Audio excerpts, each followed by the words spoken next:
Greetings, watchers. Tonight I am reviewing Netflix series Bridgerton.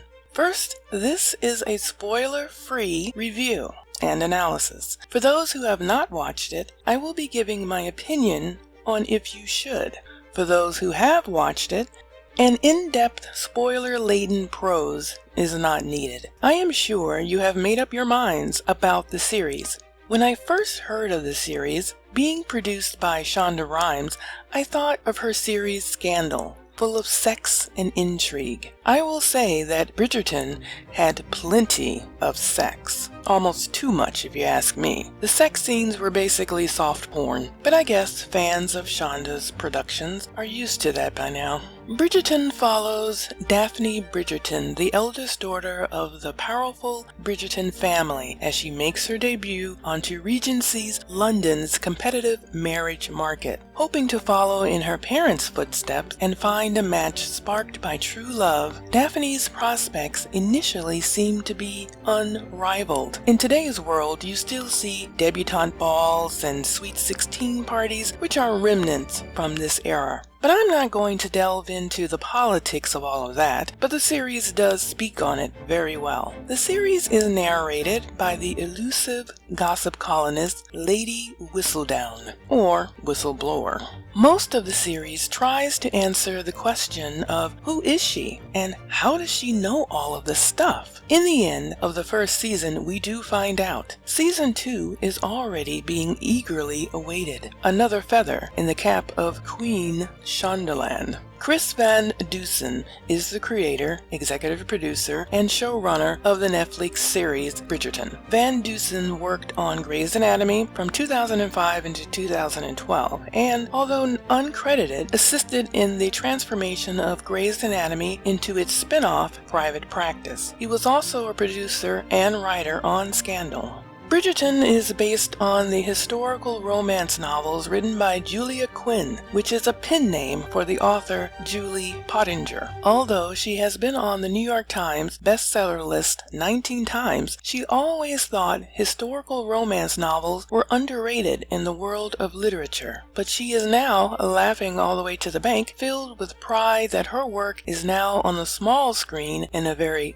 big way. I personally love this genre of writing. I would suspect that many women do because it takes you away from the mundane world you live in and transports you to the grown-up fantasy of our fairy tales, such as Cinderella. There are ladies and maids and princes who fight to the death for your love and honor, love that is always filled with passion, desire, and self-sacrifice. The world of Bridgerton takes place in 1813 London, England, during the Regency era. This is a period at the end of the Georgian era when King George III was deemed unfit to rule due to his illness. The Regency era is noted for its elegance and achievements in the fine arts and architecture. War was raged with Napoleon and on other fronts affecting commerce both at home and internationally, as well as politics. However, despite the bloodshed and warfare, the Regency era was also a period of great refinement and cultural achievement, which shaped and altered the societal structure of Britain as a whole. Now we have to talk about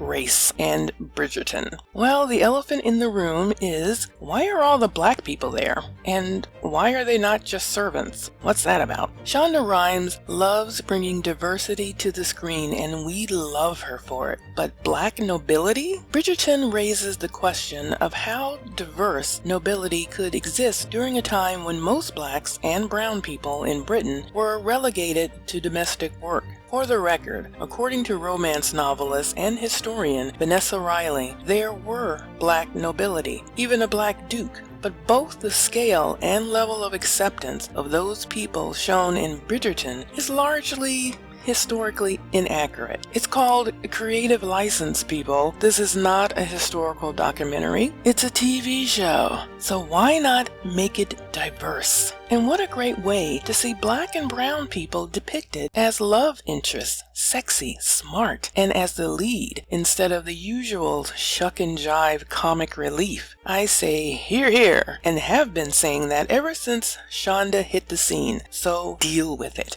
And if you don't like it, you racist pricks, don't watch. Other than Queen Charlotte, who did have African blood, the rest of the characters were created for today's audience. Hell, even the music is from today, just played classically. Listen carefully if you missed it in the background.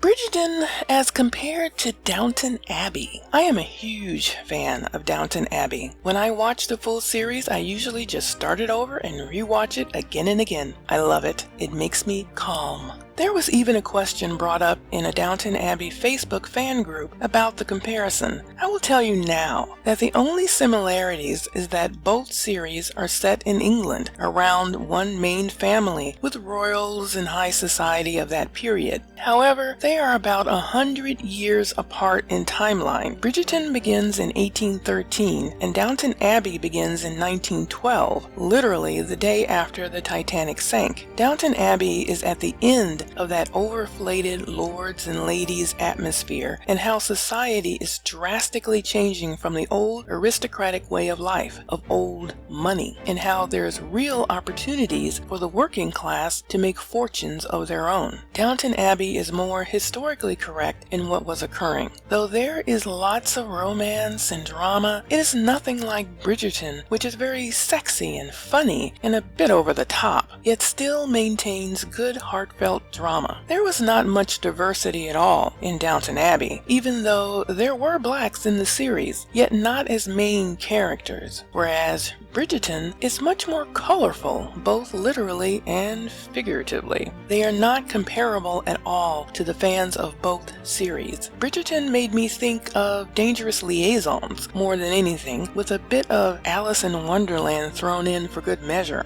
So, did I like it? Surprisingly, yes. It actually made me want to pick up the books and read them. And the characters, set designs, costume designs, and the romance of the period was highly entertaining to me. It is a beautiful series to watch, just gorgeous. I see Oscar nominations for the set and costume designs alone. Even though it did have some very poignant pieces to the storyline, I felt it was lighthearted and fun to watch. My only criticism was the sex scenes. Although they were very titillating, I feel a few were just not needed and was there only for the shock sex scene value. I think that even if you are not into all this historical romance stuff, you will still enjoy it. The acting was very good, the direction and the production value is amazing. Shonda did not disappoint in guilty pleasures. So, have you watched Bridgerton?